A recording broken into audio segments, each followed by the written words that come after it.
Toshio, remember to delete the 4 seconds of dead audio at the beginning of this one. Welcome back to the channel, lads and ladies, and welcome to another episode of the Demon Knight Dullahan. So, that's a nice looking town. We'll take it. Welcome to the Red Campaign. That's right, we took Tulga, we took a couple of castles, and we're on our way to Ishmir as we push the Kalgits out of the steppe lands. We'll pay a steppe price for this battle, but let's see what we can do. Prepare the scaling ladders, and let's see, Chaur Kanoyan. I feel like you should just join me in this beautiful crusade. After all, it is the only reasonable course. How many times have I kicked your butt? Like 20? Can no one provide me with a decent challenge? It feels so good to be overpowered. And yes, these are the words of a man who's playing the game on pretty much the minimum difficulty settings. But shut your mouth. I'm enjoying myself here. Okay. What are we doing now? We're taking Ishmir. So, hold on a second. Gotta deal with the children. I'm being climbed by a baby at this point. So, little baby Zoe is so full of life as we station our archers outside that doorway and decide to do a little first-person action. That is pretty neat, watching them shoot all those arrows at me from first-person view, and we can really see what a pincushion our shield's becoming as we tell the ladies to move up. Baby Zoe is 7 months old, and she is starting to pull herself up on everything, but especially Daddy. So when I'm sitting in my battle station, which is on the floor next to the coffee table that serves as my computer station, with the television across the room from me being my monitor, yes, it is a rather unique setup, as we see the dozens of bodkin arrows piercing through our shield, but not passing all the way through, so it is working as intended. Take a look at that, Gaijin. A game that runs! Okay. Yes, I am coming back to War Thunder as soon as the next patch drops. I do love the game. I am excited about the next update, and it does have everything to do with the 2 premium Scorpion jets coming to the American tree. They are by far the sexiest jets I've ever seen. But here we are, attacking the enemy town and defending ourselves from an aggressive daddy-climbing baby. Ow! That's pretty much how Zoe feels every time I dismount her from her climbing position. She uses her little baby claws to like grip into my flesh and then pull herself up to where she can get at my keyboard, which is her real goal. And you might, at some point in this video, or one of the next upcoming videos, see some strange inputs, and I can attribute those in great part to the baby that likes to take over the right side of my keyboard every now and then. And she pulls her whole body up onto the desk and just starts plapping on those buttons. She has her own little tiny baby computer, and she has to come and take over the one that Daddy's using, because that's the good one. Look at all these arrows raining around us, making the little whistling death sounds that we love to hear from video game archery. And yet, we stand. What are we going to do at this point? Our ladies are not advancing because we've told them to hold back and shoot at the enemy. But at some point, we're going to have to take this wall. I'm not really looking forward to that, though, because as soon as we take the parapets, then we're open to attack from the limitless number of... Look at all these guys! Limitless number of enemy archers on the back side of the spawn. And yet, now that we're up here, we'd like to go back very much, please. We're surrounded by a bunch of very angry Kurgs, and as soon as they figure out how to slip their swords through the cracks in my armor, things are going to get decidedly uncomfortable here. I feel like this is some kind of like weird first-person odd home video. But, well, we've done it. We have defended our honor against the Kurgs, and it's definitely time to call in our battle ladies. So, Sword Sisters, whenever you feel like it, please help. Also, still wondering why they're called Sword Sisters. They have a bow, a heavy mace, and a spear. None of those are a sword now, are they? But maybe the sisters are the swords. The real sword was the friends you made along the way. And our shield is a porcupine again. Oh, sorry, Nishavi, didn't see you there.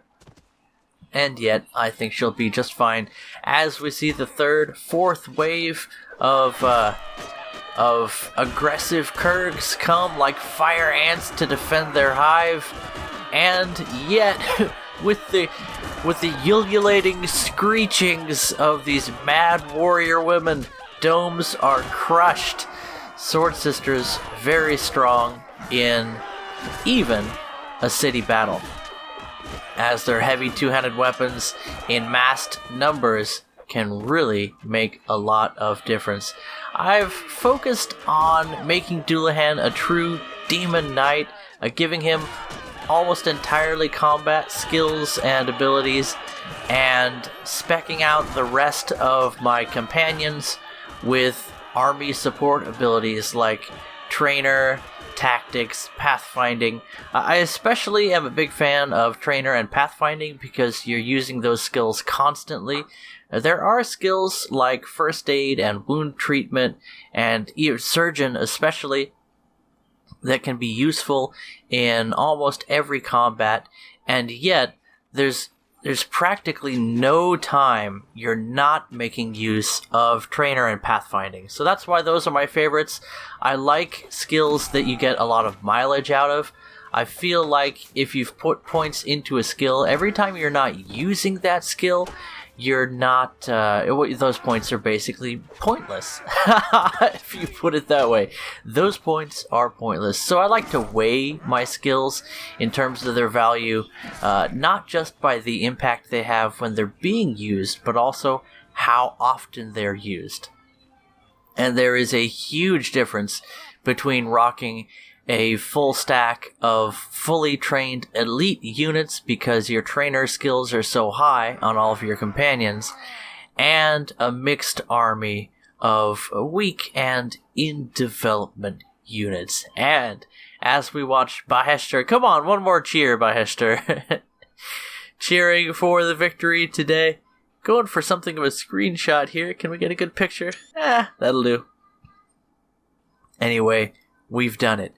We've captured another city, and, well, I'm sorry, we're very close to capturing another city, and we're very close to pushing the Kurgs out of the steppe lands entirely, which hopefully, I'm not exactly sure how this works, but hopefully that will allow us to have peace with the Kurgs if we just cut them to pieces. So, right now, I don't have enough right to rule to accept or to negotiate a peace treaty with the Kurgs, which is really what I would prefer. One of the ideas behind Dullahan the Demon Knight is he's actually like a really nice guy, but he just slaughters everyone that fights against him. So, he has this reputation of being a terrible foe. And yet, how many times have I sued for peace with the Kurgits, and all they say is, "You're a nobody, you have no right to rule this place, there will never be peace." Something along those lines. So, you live, you learn, you annihilate the Kurgits. Anyway, who will rule this city? As with all of my captured holdings, I will rule, because I rule. And I really don't want to get into controlling or dealing with an AI army, So I'm saving all these holdings for myself. Not the best way to do it, I know, but it's my way as I dip my toes into the more advanced features of this game. And something you may have noticed from this series, as I knock my keys around here on the carpet, is that I'm continuing to find new ways that this game just surprises me with the way that piece by piece it unfolds new features. And again, I think that's one of the fantastic aspects of the way this game is designed. You start very simple with your first one-on-one combat. You pick up a few quests, and it feels like any number of old RPGs like Might and Magic or a lot of those older games, and yet you begin to discover things like the open world and how really expansive the world is, and yet itself a microcosm of a larger world in a simple way that you can wrap your mind around. You know, this is no Skyrim where you can walk across the world for, all day, and yet how many things are really worth discovering? And in this game, there's just enough variety in the open world to make things feel distinct and fresh for a while until they become familiar, and then, because they are, in their own ways, represented so well with the unique units and the different armor styles and combat styles, the army compositions, the naming schemes, and any number of other things that make these factions distinct. It gives some nice flavor to the world, and yet it's just interesting long enough for you to get familiar with it, and it doesn't become tedious or just get overwhelming with how much there is. I feel like that's kind of a shortcoming of some of these open world games, like the aforementioned Elder Scrolls games, is that they are massive and to a certain extent diverse, but especially with the later Elder Scrolls games, that diversity starts to fade away into sort of a muck, as there's not quite as much uniqueness to the world as you want, and then the gameplay mechanics just don't have that depth to draw you into the next level. And I'm one of those people that loves to learn and to grow and to try new things for the purpose of building my skills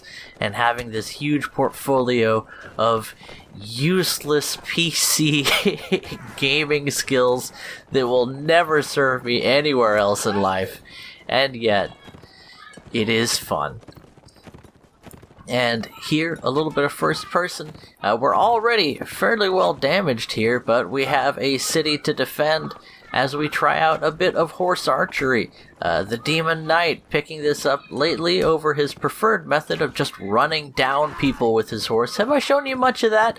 That's how I've been winning most of my battles up to this point with Dullahan, and yet facing so many mounted enemy units, horse archery probably a bit more successful. Not quite as good, I think, as closing to melee range and smacking him with something blunt, but it's fun, especially in first person, and we're just starting to get a handle on it here, and it feels so satisfying to get that deflection shot, to use a War Thunder term, on an enemy horse archer as he drives his mount into the path of our flying arrow. There's a few things with archery in this game that are a bit simpler than archery is in real life. For example, there's no archer's paradox in this game, and what that is an arrow does not fly in a straight or even a simple curved path in real life. As with all projectiles, well, I guess we've run out of time. We'll talk about Archer's Paradox another time. But suffice to say, there's a huge amount of content to this game, and I really look forward to getting into it in the next few days until the next major update to War Thunder comes out and we get back on that grind. Catch you guys in the next video. Bye-bye.